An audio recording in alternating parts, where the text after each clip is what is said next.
Assalamualaikum warahmatullahi wabarakatuh. Salam sejahtera untuk kita semua. Om Swastiastu, Namo Buddhaya, dan salam kebajikan.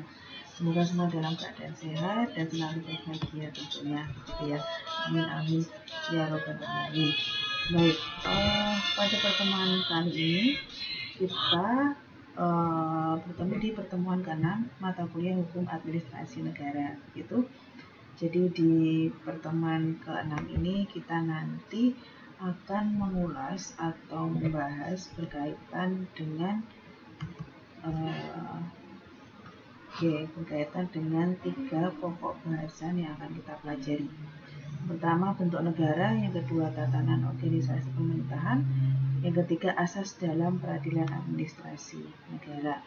Akan saya besarkan terlebih. Yang pertama ini mengenai tentang bentuk negara. Bentuk negara sebenarnya banyak perbincangan mengenai bentuk negara terkait tentang adanya suatu pilihan-pilihan yang mana antara lain yang pertama itu bentuk negara kesatuan, kemudian bentuk negara serikat atau federal atau bisa ada istilahnya sebagai bond state.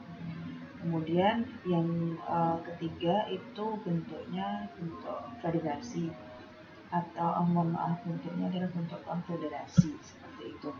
Nah, ada juga perbincangan lain mengenai bentuk pemerintahan yang mana berkaitan dengan pilihan yang antara lain itu ada bentuk kerajaan, kemudian bentuk republik, kemudian ada juga pilihan-pilihan yang mana dalam bentuk republik ini. Sementara dalam sistem pemerintahan ini terkait antara lain sistem pemerintahan presidensial, sistem pemerintahan parlementer, kemudian sistem pemerintahan campuran atau biasanya disebut sebagai kurasi presidensial seperti di Indonesia, di mana di bawah Undang-Undang Dasar 1945 yang asli, atau kuasi parlementer seperti Perancis yang dikenal dengan istilah hybrid system, dan juga sistem pemerintahan kolegial seperti di Swiss. Mungkin kita saya membahas terlebih dahulu mengenai bentuk negara tersebut yang mungkin juga teman-teman sudah pernah mendapatkannya di mata kuliah semester pertama kemarin ya, kalau tidak salah di ilmu negara atau di pengatur hukum Indonesia. Karena itu saya hanya mengulas sedikit saja berkaitan dengan bentuk negara ini. Nah, kemudian berkaitan dengan bentuk negara ini, saya akan membaginya tadi seperti yang saya sampaikan menjadi 2, yaitu negara kesatuan dan negara federasi. Bentuk negara yang paling konkret. Negara kesatuan itu apa? Adalah negara yang tidak tersusun dari beberapa negara, melainkan hanya terdiri dari satu negara, sehingga tidak ada negara di dalam negara. Dan kemudian yang kedua itu adalah negara federasi. Menurut Prof. Suhino, beliau menjelaskan bahwa negara federasi adalah negara yang bersusunan jamak. Maksudnya negara ini tersusun dari beberapa negara yang semula semula telah berdiri sendiri sebagai negara yang merdeka dan berdaulat, mempunyai undang-undang dasar sendiri, tetapi kemudian karena sesuatu kepentingan, negara-negara tersebut saling menggabungkan diri untuk membentuk suatu ikatan kerjasama yang efektif. Nah, dengan demikian dalam negara kesatuan hanya ada satu pemerintahan, yaitu pemerintahan pusat, yang mana mempunyai kekuasaan serta wewenang tertinggi dalam bidang pemerintahan negara. Yang kemudian negara kesatuan ini dalam hal penetapan kebijakan yang mana menetapkan kebijakan pemerintah dan melaksanakan pemerintahan negara baik di pusat maupun di daerah-daerah. Jadi kalau untuk negara kesatuan ini yang pasti adalah hanya ada satu pemerintahan, yaitu pemerintahan pusat. Pemerintahan pusat ini mempunyai kewenangan untuk atau mempunyai kekuasaan atau wewenang yang mana mempunyai wewenang tertinggi dalam bidang pemerintahan negara, yang mana menetapkan kebijakan pemerintahan dan melaksanakan pemerintahan negara baik di pusat maupun di daerah-daerah. Kemudian negara kesatuan ini negara yang apabila kekuasaannya tidak terbagi, dan negara serikat apabila kekuasaannya itu dibagi antara pemerintah federal dan negara bagian. Itu bedanya. Negara kesatuan jelas tidak terbagi, kalau negara federasi berarti artinya terbagi. Yang mana negara serikat tadi antara federasi dengan negara bagian. Nah, bentuk negara sesungguhnya ini berkaitan dengan kekuasaan pada suatu negara itu sendiri, yaitu kedaulatan. Jadi bentuk negara ini berkaitan dengan kekuasaan tertinggi pada suatu negara, yaitu kedaulatan. Dalam negara, kedaulatan merupakan esensi terpenting dalam menjalankan negara dan pemerintahan.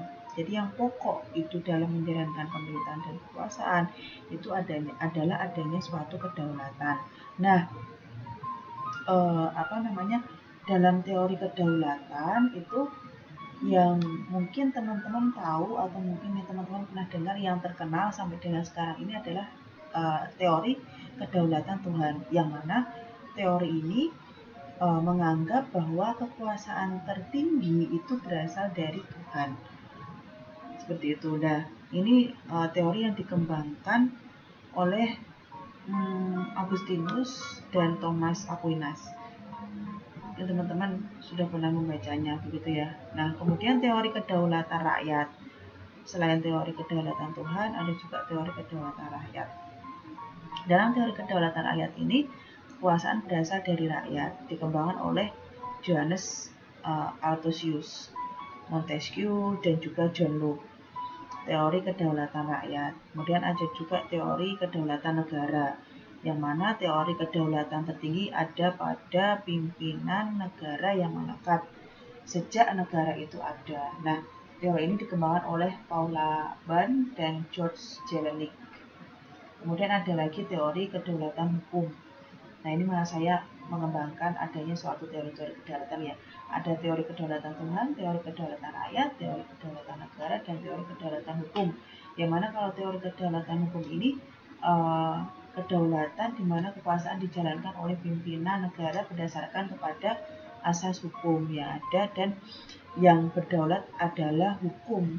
Nah, ini dikembangkan oleh Hugo de Groot atau Immanuel Kant, Hugo de Groot dan Immanuel Kant untuk teori-teori kedaulatan negara. Oke, baik.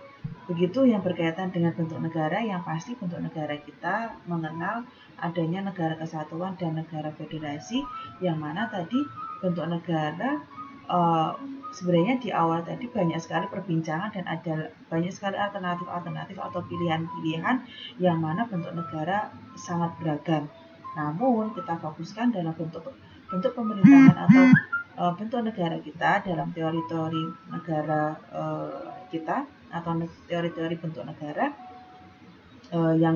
yang berkembang akhirnya kemudian menurut para ahli di zaman modern ini bermuara pada dua paham yang mendasar. Pertama, paham yang menggabungkan bentuk negara dengan bentuk pemerintahan. Paham ini menganggap bahwa bentuk negara dengan bentuk pemerintahan itu dibagi menjadi 3 macam, yang mana eksekutif, legislatif, dan yudikatif. Kemudian yang kedua, paham yang membahas bentuk negara atas golongan demokrasi. Dan sebenarnya bentuk negara ini yang paling konkret yang kita perlu ketahui adalah bentuk dua negara ini, yang mana negara kesatuan dan negara federasi. Oke, baik. Kemudian selanjutnya kita akan membahas berkaitan dengan tatanan organisasi pemerintahan. Tatanan organisasi pemerintahan ini kita mengenal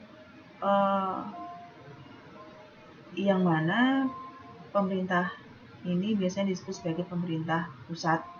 Tatanan organisasi nanti akan ada beragam.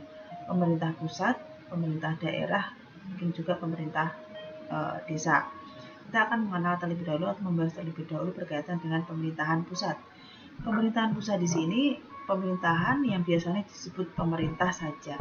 Pemerintah adalah perangkat negara kesatuan Republik Indonesia yang terdiri atas pemerintah dan para pembantu, yang terdiri atas presiden dan para pembantu presiden.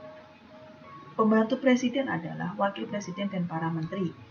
pemerintah mempunyai tugas menjalankan pemerintahan untuk mencapai tujuan. Nah, kemudian dari untuk mencapai tujuan nasional ini, tujuan nasional negara kita itu ada 4. Kita harus mengenal bahwa yang pertama, melindungi segenap bangsa Indonesia dan seluruh tempat daerah Indonesia. Yang kedua, memajukan kesejahteraan umum. Yang ketiga, mencerdaskan kehidupan bangsa. Dan yang keempat, ikut melaksanakan perdamaian dunia. Nah, ini jelas di mana pernyataan dari keempat hal ini ada di dalam pembukaan Undang-Undang Dasar 1945. Itu merupakan tujuan nasional dari negara kita sendiri, melindungi segenap bangsa Indonesia dan seluruh tempat daerah Indonesia, memajukan kesejahteraan umum, mencerdaskan kehidupan bangsa, dan ikut melaksanakan perdamaian dunia. Nah, kemudian kita akan mengenal berikut ini beberapa susunan pemerintahan pusat sesuai amandemen Undang-Undang 1945, sebagaimana ada di dalam gambar di bawah ini. Yang pertama, Undang-Undang Dasar 1945 itu kemudian membawa adanya suatu lembaga negara yang mana kita kenal sebagai trias politika ya, lembaga negara legislatif, eksekutif, dan yudikatif. Itu ada penambahan Badan Pemeriksaan Keuangan atau BPK. Legislatif sendiri terdiri dari MPR, DPR, dan DPD. Eksekutif terdiri dari Presiden dan Wakil Presiden. Kemudian yudikatif terdiri dari MK, MA, dan KZ. Nah, dari lembaga negara ini, yang mana lembaga negara ini merupakan perangkat dari sistem pemerintahan yang ada di negara kita, Indonesia. Nah, Indonesia sendiri menganut paham pembagian kekuasaan, bukan pemisahan kekuasaan, seperti itu ya. Nah, lembaga negara yang dikelompokkan ke dalam 3 kelompok tadi, eksekutif, legislatif, dan yudikatif itu sendiri. Jadi, sistem pemerintahan di negara kita mengenal sistem pemerintahan yang mana menganut paham pembagian kekuasaan yang terdiri dari legislatif, eksekutif, dan yudikatif. Kemudian untuk lembaga ini mungkin teman-teman juga sudah mengenal apa fungsi dari lembaga legislatif, fungsi dari eksekutif, dan yudikatif serta BPK. Jadi untuk lembaga legislatif itu sendiri yang mana lembaga negara yang memegang kekuasaan untuk membentuk undang-undang, begitu ya. Terdiri dari MPR, DPR, dan DPD. Lembaga yudikatif, lembaga yang memegang kekuasaan di bidang kehakiman. Makanya ada majelis Mahkamah Konstitusi, Mahkamah Agung, dan Komisi Yudisial. Kemudian lembaga yudikatif ini juga yang menyelenggarakan peradilan juga, di mana bertujuan untuk menegakkan hukum serta keadilan, seperti sebagaimana tujuan dari negara kita sebagaimana negara hukum. Nah, kemudian untuk lembaga yang terakhir itu atau kita mengenal ini adalah Badan Pemeriksaan Keuangan, di mana badan yang bertugas untuk memeriksa tentang keuangan negara. Dalam pelaksanaannya di sini untuk BPK itu tugasnya tidak atau mungkin tidak lepas dari Undang-Undang Dasar 1945, terutama dalam pasal 23E ayat 1. Nah, BPK ini terlepas dari pengaruh kekuasaan pemerintah, jadi bersifat independen. Kemudian di bawah dari Undang-Undang Dasar 1945, di mana untuk memeriksa pengelolaan dan tanggung jawab keuangan negara, maka diadakan suatu badan pemeriksa keuangan yang bebas dan mandiri. Begitu. Nah, kemudian badan pengawas keuangan ini atau pemeriksa keuangan ini badan yang bertugas memeriksa tentang keuangan negara. Kemudian sudah jelas bahwa bagaimana badan ini menyelenggarakan sistem dari kewenangannya secara bebas dan mandiri. Begitu.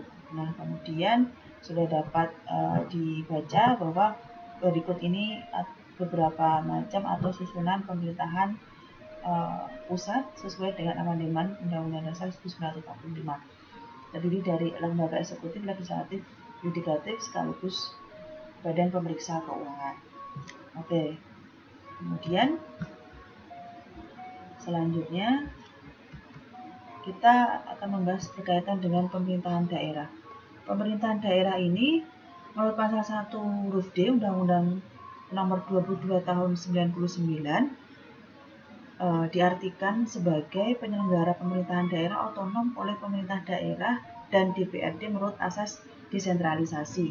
Nah, menurut Undang-Undang Nomor 32 Tahun 2004 tentang pemerintahan daerah, terutama dan pasal 1 angka 2, definisinya penyelenggaraan urusan pemerintah daerah dan DPRD menurut asas otonomi dan tugas pembantuan dengan prinsip otonomi seluas-luasnya dalam sistem dan prinsip negara Republik Indonesia. Nah, kemudian dalam hal ini ada beberapa perangkat dari yang ada di dalam sistem pemerintahan daerah. Yang pertama, kepala daerah. Kepala daerah ini, kepala daerah ini merupakan perangkat yang terdiri dari gubernur, kemudian bupati, kemudian wali kota, yang masing-masing berkedudukan sebagai kepala dengan tugas dan wewenang. Kemudian di sini kepala daerah ini memimpin penyelenggaraan pemerintahan daerah berdasarkan kebijakan yang ditetapkan bersama dengan DPRD. Kemudian mengajukan rancangan peraturan daerah, menetapkan peraturan daerah yang telah mendapat persetujuan bersama DPRD. Kemudian tugasnya lagi yaitu menyusun dan mengajukan rancangan peraturan daerah tentang APBD kepada DPRD untuk dibahas dan ditetapkan bersama. Tugas lainnya lagi atau fungsi lainnya lagi mengupayakan terlaksananya kewajiban daerah, kemudian mewakili daerahnya di dalam dan di luar pengadilan, dan dapat menunjuk kuasa hukum untuk mewakilinya sesuai dengan peraturan perundang-undangan, serta yang terakhir yaitu melaksanakan tugas dan wewenang selain dengan yang diatur dalam peraturan perundang-undangan. Begitu untuk tugas atau kewajiban yang mana diemban oleh kepala daerah sendiri. Kemudian yang kedua itu perangkat pemerintah daerah. Perangkat pemerintah daerah di sini merupakan organisasi atau lembaga pada pemerintah daerah yang bertanggung jawab kepada kepala daerah dalam rangka penyelenggaraan pemerintahan di daerah. Nah, perangkat kepala daerah ini ada pada daerah provinsi, perangkat daerah yang terdiri dari sekretariat daerah, dinas daerah, dan lembaga teknis daerah. Kemudian pada daerah kabupaten atau kota, perangkat daerah ini terdiri atas sekretaris daerah, dinas daerah, lembaga teknis daerah, kecamatan, dan sampai pada tahap kelurahan. Kemudian yang ketiga ini berkaitan tentang pemerintahan desa. Nah, untuk pemerintahan desa merupakan suatu kebulatan atau keseluruhan proses atau kegiatan berupa antara lain proses pembentukan atau penggabungan desa, pemilihan kepala desa, peraturan desa, kewenangan keuangan desa, dan lain-lain, yang terdiri dari berbagai komponen badan publik seperti perangkat desa, badan permusyawaratan desa, dan lembaga kemasyarakatan desa. Oke, sudah jelas ya. Kemudian yang terakhir itu ada Dewan Perwakilan Rakyat Daerah. Dewan Perwakilan Rakyat Daerah disingkat DPRD ini merupakan bentuk lembaga perwakilan daerah atau parlemen daerah, provinsi, kabupaten atau kota di Indonesia yang berkedudukan sebagai unsur penyelenggara pemerintahan daerah bersama dengan pemerintah daerah. Jadi DPRD ini pun juga diatur dengan undang-undang. Terakhir melalui Undang-Undang Nomor 27 Tahun 2009, DPRD ini berkedudukan di setiap wilayah administratif, yaitu yang pertama, Dewan Perwakilan Rakyat Daerah Provinsi atau DPRD Provinsi berkedudukan di Ibu Kota Provinsi. Dewan Perwakilan Rakyat Daerah Kabupaten atau DPRD Kabupaten berkedudukan di Ibu Kota Kabupaten, gitu ya. Kemudian Daerah Perwakilan Rakyat Daerah Kota, DPRD Kota, yang mana berkedudukan di kota. Baik. Kemudian untuk DPR ini merupakan mitra kerja kepala daerah, gubernur, bupati, atau wali kota, seperti itu. Nah, kemudian sejak diberlakukannya Undang-Undang Nomor 32 Tahun 2004 tentang pemerintahan daerah, kepala daerah ini kemudian tidak lagi bertanggung jawab kepada DPRD. Karena apa? Karena di sini dipilih langsung oleh rakyat melalui pemilihan umum kepala daerah dan wakil kepala daerah. Sehingga di Dewan Perwakilan Rakyat Daerah ini berfungsi atau memiliki fungsi yang pertama sebagai legislasi atau berkaitan dengan pembentukan peraturan daerah. Kemudian yang kedua anggaran. Anggaran ini kewenangannya dalam hal anggaran daerah atau APBD. Kemudian yang terakhir fungsinya yaitu sebagai pengawasan kewenangan mengontrol pelaksanaan peraturan daerah dan peraturan lainnya serta kebijakan pemerintah daerah seperti itu. Jadi ketiga fungsi tersebut dimiliki oleh Dewan Perwakilan Rakyat Daerah. Kemudian kepala daerah ini kemudian tidak lagi bertanggung jawab kepada DPRD karena apa? Karena DPRD itu sendiri dipilih langsung oleh rakyat melalui pemilihan umum kepala daerah dan wakil kepala daerah. Seperti itu. Oke, semoga dapat dipahami. Kemudian slide selanjutnya berkaitan tentang bagaimana sih hubungan pemerintah pusat dengan pemerintah daerah. Nah, di sini dalam Undang-Undang Nomor 32 Tahun 2004 tentang Pemerintahan Daerah ditegaskan bahwa penyelenggaraan desentralisasi mensyaratkan pembagian urusan pemerintahan antara pemerintah pusat dengan pemerintah otonom. Pembagian urusan pemerintahan tersebut didasarkan pada pemikiran bahwa selalu terdapat berbagai urusan pemerintahan yang sepenuhnya atau tetap menjadi kewenangan pemerintahan pusat. Di antaranya ini mutlak menjadi kewenangan pemerintah pusat, begitu ya artinya ya. Ada 6 urusan pemerintah pusat. Pertama, politik luar negeri, kedua, pertahanan, ketiga, keamanan, keempat, moneter, kelima, justisi, dan keenam, agama. Jadi keenam hal ini merupakan tanggung jawab atau urusan pemerintahan yang sepenuhnya atau menjadi kewenangan dari pemerintah pusat, begitu. Nah, bagaimana seperti apa kewenangan yang mana tugasnya itu tadi yang pertama terdiri dari politik luar negeri seperti itu ya. Nah, di sini politik luar negeri itu artinya bahwa mengangkat pejabat diplomatik dan menunjuk warga negara untuk duduk dalam jabatan lembaga internasional, menetapkan kebijakan luar negeri, kemudian melakukan perjanjian dengan negara lain, menetapkan kebijakan perdagangan luar negeri dan sebagainya. Nah, ini kaitannya yang berkaitan dengan politik luar negeri.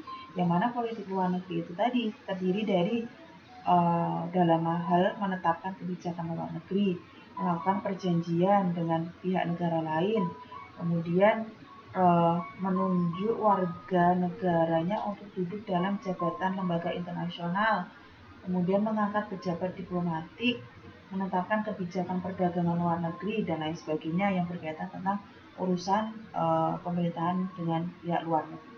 Kemudian yang kedua berkaitan tentang pertahanan. Jadi pertahanan ini misalnya mendirikan dan membentuk angkatan bersenjata, kemudian menyatakan damai dan perang, menyatakan negara atau sebagian wilayah negara dalam keadaan bahaya, membangun dan mengembangkan sistem pertahanan negara dan persenjataan, kemudian menetapkan kebijakan berkaitan dengan wajib militer misalkan, kemudian bela negara juga bagi setiap warga negara dan lain sebagainya yang berkaitan dengan pertahanan keamanan seperti itu. Jadi erat kaitannya dengan bagaimana sih mempertahankan keamanan yang ada di negara kita sendiri. Yang mana ya beberapa hal yang bagaimana caranya untuk mendirikan dan membentuk kepolisian negara, bagaimana caranya untuk mendirikan dan membentuk angkatan bersenjata, menyatakan damai dan perang, menyatakan negara atau sebagian wilayah negara dalam keadaan bahaya, membangun dan mengembangkan sistem pertahanan negara dan persenjataan, kemudian menetapkan kebijakan untuk wajib militer sekaligus bela negara bagi setiap warga negara. Itu berkaitan tentang pertahanan. Nah, yang ketiga berkaitan tentang keamanan. Keamanan di sini misalnya mendirikan dan membentuk kepolisian negara. di mana menindak kelompok atau organisasi yang kegiatannya mengganggu keamanan negara. Yang erat kaitannya ya istilahnya ini untuk untuk keamanan negara, ketertiban negara dari ancaman bahaya yang ada di luar seperti itu. Kemudian terkait tentang moneter, ini misalnya mencetak uang dan menentukan nilai mata uang, kemudian menetapkan kebijakan moneter dan mengendalikan peredaran uang, berkaitan tentang bagaimana siklus dari peredaran uang, pengeluaran uang, dan kemudian menentukan nilai mata uang berkaitan dengan kebijakan mengeluarkan uang moneter, begitu ya istilahnya. Kemudian yang kelima, urusan terkait tentang justisi. Justisi ini misalnya mendirikan lembaga peradilan, kemudian mengangkat hakim dan jaksa, kemudian mendirikan lembaga pemasyarakatan, menetapkan kebijakan berkaitan tentang kehakiman, keimigrasian, kemudian memberikan grasi, amnesti, membentuk undang-undang, peraturan pemerintah pengganti undang-undang, dan peraturan-peraturan kebijakan yang lain yang berskala nasional yang mana bertujuan untuk keadilan, ketertiban, dan keamanan suatu negara. Justisi ini berkaitan tentang bagaimana mendirikan suatu lembaga peradilan, mengangkat hakim dan jaksa, mendirikan lembaga pemasyarakatan, dan menetapkan kebijakan-kebijakan yang menyertainya. Gitu. Nah, kemudian yang terakhir berkaitan tentang agama. Agama ini misalkan menetapkan hari libur keagamaan yang berlaku secara nasional ya, dan kemudian memberikan pengakuan terhadap keberagaman suatu agama, kemudian menetapkan kebijakan dalam penyelenggaraan kehidupan keagamaan, dan lain sebagainya yang berkaitan dengan agama, dan bagian tertentu juga urusan pemerintahan lainnya yang berskala nasional. Begitu yang mana kewenangan dari pemerintahan pusat ini ada 6 hal: politik luar negeri, pertahanan, keamanan, moneter, justisi, dan agama. Sebagaimana definisi yang sudah saya jelaskan tadi, begitu ya. Oke, semoga dapat dipahami dengan baik. Kemudian sebelum melanjut ke asas peradilan administrasi, mungkin akan ada tambahan bahwasanya di dalam Undang-Undang Nomor 32 Tahun 2004 ini ditegaskan bahwa penyelenggaraan desentralisasi itu mensyaratkan pembagian urusan pemerintahan antara pemerintahan pusat dan daerah. Pembagian urusan pemerintahan tersebut didasarkan pada pemikiran bahwasanya selalu terdapat berbagai urusan di mana urusan tersebut urusan pemerintahan yang sepenuhnya atau tetap menjadi kewenangan pemerintahan pusat. Itu. Jadi tadi juga sudah saya sampaikan bagaimana berkaitan tentang hubungan antara pemerintahan pusat dan pemerintahan daerah, serta kewenangan dari masing-masing pemerintahan pusat dan pemerintahan daerah, hingga apa saja kewenangan yang dimiliki oleh pemerintah pusat maupun pemerintahan daerah. Oke, kemudian menginjak berkaitan tentang asas hukum administrasi negara atau asas dalam sistem peradilan di dalam hukum administrasi negara. Sebenarnya ini kita melangkah lebih jauh untuk membahas berkaitan dengan asas dalam hukum administrasi negara. Erat kaitannya ini dengan praktek nanti peradilan administrasi negara, walaupun nanti teman-teman pelajari hukum acara peradilan administrasi negara masih di semester genap selanjutnya, yaitu semester 4. Namun tidak ada salahnya juga kita perlu mengenal lebih di awal sini berkaitan tentang asas-asas apa saja sih yang dianut begitu. Nah, menurut Paul Scholen bahwa asas hukum itu merupakan pikiran-pikiran dasar yang terdapat di dalam dan di belakang sistem hukum masing-masing, dirumuskan dalam aturan-aturan undang-undangan dan putusan hakim yang berkenaan dengannya ketentuan-ketentuan dan keputusan-keputusan individual yang mana dapat dipandang sebagai penjabarannya. Jadi asas hukum merupakan pikiran dasar yang memang kemudian menjadi dasar yang melatar belakangi untuk pembuatan aturan undang-undangan, keputusan hakim yang berlaku, begitu ya untuk singkatnya. Kemudian asas apa saja yang berlaku? Asas yang pertama itu adalah asas praduga rehmatik, atau bisa dikatakan dengan asas ini berkaitan dengan asas di mana setiap tindakan pemerintahan itu selalu dianggap rehmatik, atau selalu dianggap pemerintah selalu dianggap inkrah seperti itu. Maksudnya adalah selalu dianggap menjadi suatu kebijakan yang tetap sampai adanya suatu pembatalan. Jadi suatu yang masih tetap bisa dipegang teguh selama belum adanya suatu pembatalan. Silakan ini dapat dibaca dalam pasal 67 ayat 1 Undang-Undang Pengadilan Tata Usaha Negara. Kemudian yang kedua, asas gugatan pada dasarnya tidak dapat menunda pelaksanaan keputusan tata usaha negara atau KATUN yang dipersengketakan kecuali ada kepentingan yang mendesak dari penggugat. Silakan nanti dibaca lebih detail pasal 67 ayat 1, ayat 2, dan ayat 4 huruf A. Kemudian asas para pihak harus didengar, audit et altera partem, di mana para pihak mempunyai kedudukan yang sama dan harus diperlakukan dan diperhatikan secara adil. Hakim tidak dibenarkan hanya memperhatikan alat bukti saja, tetapi keterangan atau penjelasan salah satu pihak saja. Itu juga makanya harus diperhatikan bahwa para pihak harus didengar tanpa jadi hakim tidak hanya dibenarkan hanya memperhatikan alat bukti saja, tapi keterangan dari beberapa pihak juga patut didengar seperti itu. Nah, kemudian asas penyelenggaraan kekuasaan kehakiman yang merdeka dan bebas dari segala macam campur tangan kekuasaan yang lain, baik secara langsung maupun tidak langsung, bermaksud untuk mempengaruhi keobjektifan putusan pengadilan. Silakan baca pasal 24 Undang-Undang 45 junto pasal 4 Undang-Undang 14 tahun 1970. Kemudian yang kelima, asas peradilan dilakukan dengan sederhana, cepat, dan biaya ringan. Terdapat dalam pasal 4 Undang-Undang nomor 14 tahun 1970. Nah, kemudian di dalam hukum acara peradilan administrasi negara mengenal asas hakim aktif, di mana sebelum dilakukannya pemeriksaan terhadap pokok sengketa, hakim mengadakan rapat pemusyawaratan untuk menetapkan apakah gugatan tidak diterima atau tidak berdasar yang dilengkapi dengan pertimbangan-pertimbangan. Silakan baca pasal 62 Undang-Undang Petun dan lain sebagainya. Jadi istilahnya asas hakim aktif ini adalah hakim sangat berperan aktif, berbeda dengan di acara perdata, di mana acara perdata itu hakim pasif. Namun kalau di peradilan administrasi, hakim ini bersifat aktif. Baik, ini hanya mungkin untuk tambahan ilmu saja bagi teman-teman ya, karena kita akan lebih memperdalam lagi di nanti teman-teman ketika menganjak ke semester 4 begitu. Namun tidak ada salahnya ini saya sampaikan. Kemudian yang ke-8 itu adalah asas sidang terbuka untuk umum, ke-9 asas peradilan berjenjang dan peradilan dua tatap. Nomor 10 asas pengadilan sebagai upaya terakhir untuk mendapatkan keadilan atau ultimum remedium. Kemudian yang ke-11 asas objektivitas, untuk tercapainya putusan yang adil maka hakim atau panitera wajib mengundurkan diri apabila terikat hubungan keluarga sedarah semenda sampai derajat ketiga atau hubungan suami atau istri meskipun telah bercerai. Silakan baca dalam pasal 78 dan pasal 79 Undang-Undang Pengadilan Tata Usaha Negara. Begitu.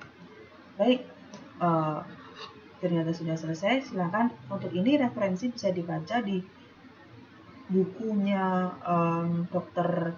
Ridwan HR yang berjudul Hukum Administrasi Negara dan bukunya Prof. S.F. Marbun yang berjudul juga Hukum Administrasi Negara. Dua buku tersebut yang saya pakai untuk pembelajaran di pertemuan kali ini. Baik, semoga video ini dapat dipelajari dengan baik dan dapat dipahami dengan baik. Apabila masih ada yang ingin ditanyakan dan ada yang masih belum paham, silahkan ditanyakan pada saya melalui WhatsApp group ataupun di e-learning seperti itu ya. Nah, untuk nanti ini saya buatkan video juga yang kedua, yang mana nanti akan ada tugas untuk teman-teman yang dikerjakan teman-teman. Ya, nanti tugas tersebut akan dikumpulkan masih 2 minggu kemudian. Oke, tunggu video yang selanjutnya, silahkan didengarkan. Terima kasih untuk video pembelajaran di pertemuan ke-6 ini, mata kuliah Hukum Administrasi Negara. Kurang lebihnya mohon maaf apabila masih banyak kekurangan. Wassalamualaikum warahmatullahi wabarakatuh.